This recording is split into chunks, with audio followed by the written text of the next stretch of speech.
Okay, good day mga kaibigan. Ipapakita po namin sa inyo how we will unbox the copper mask or the copper infused mask from JC Premier. Paano po natin siya gagamitin. Ayan. So first, kung makikita po natin itong box, nakalagay po dyan copper mask, face mask, helps kill 99% of germs.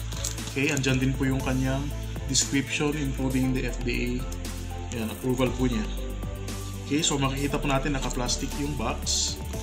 So we need to use a knife or a cutter para buksan siya.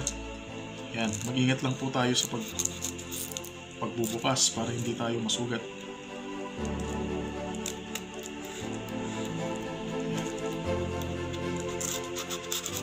Yan. Okay, so nabuksan na natin.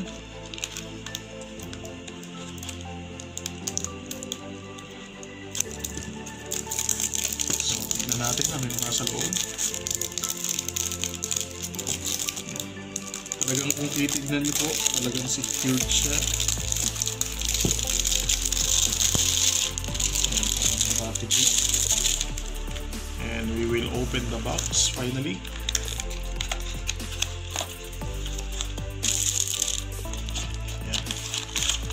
Ayan, what's inside? So makikita po natin, ayan, naka-vacuum sealed po siya. Andyan po yung ating copper infused film. Ayan po, sa ibabaw. We have 9 non-woven filters. Kasi yung pang 10, yun po, nasa loob na po nung copper infused mask. Okay, may nakalagay na po isa. And we have the 2 straps. So let's try to open it. Yan, ingat lang po tayo sa paggamit ng cutter. Pwede ring gunting. Yan. So let's see. Tabi mo natin. Yan. So first, we need to untanggle yung atin pong mga strap. Yan, we have 2. Adjustable po yan. Okay, kung makikita nyo po, para kung ano yung desired ninyo na tightness, kung gusto nyo ng masikip, gusto nyo ng medyo maluwag, kagaya ko, medyo malapad ang mukha, pwede nyo i-adjust accordingly. So yan, tignan natin. Ito po yung kasama. We have the copper infused mask. Yan, may kasama na pong isang non-woven filter. So, paano natin siya install? Very simple. From the outside, ipapasok lang po natin yung strap. Ayan. And the other side,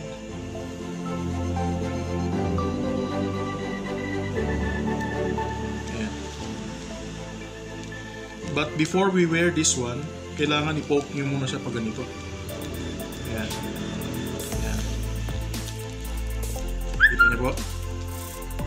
Kasi kung nakaganon pa, yan, hindi siya mag-fit dun sa ilong. So para comfortable kayo, dapat may poke muna ganyan inside. Yan. And then, subukan natin isuot.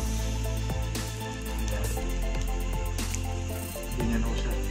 So, yan, medyo masikip. Yan, adjustable po ito. Okay. This is our copper mask. Yan, very fashionable. Diba? Yan. So, kapag may experience yan, very comfortable po siya, madaling huminga, hindi kagaya ng ibang mask na nahihirapan huminga. At the same time, it's lightweight and very fashionable, diba? Nakakagandang tignan, no? Yan. So, what if the other day I want to replace the filter? Yan ang isang tanong. So, it's also very simple. Yan, papakita ko po sa inyo. So first, syempre, tatanggalin natin yung ating strap. Yan. Okay, so after removing the strap, yan, tatanggalin natin yung filter. So I advise, dapat itong box huwag nyo itatapon. Kasi pwede nyo pang gamitin na paglagyan. Ayan, pwede nyo pang paglagyan ng filter. Ayan, so kuha tayo ng another filter for example. Ayan, and then we will replace it as easy as that. Ayan. I-fit nyo lang na ganyan at ibabalik natin. And there you go. It's ready to use again. Ganyan lang po siya. So these non-woven filters are washable, so pwede nyo po siyang i-wash after you use. Yan, i-disinfect. Yan. So as easy as that, pwede nyo nang gamitin ulit. Okay. So ayan lang po ang ating copper mask. Sana po ay ma-enjoy nyo ang paggamit, and always wear your face mask to avoid getting infected with coronavirus. Thank you.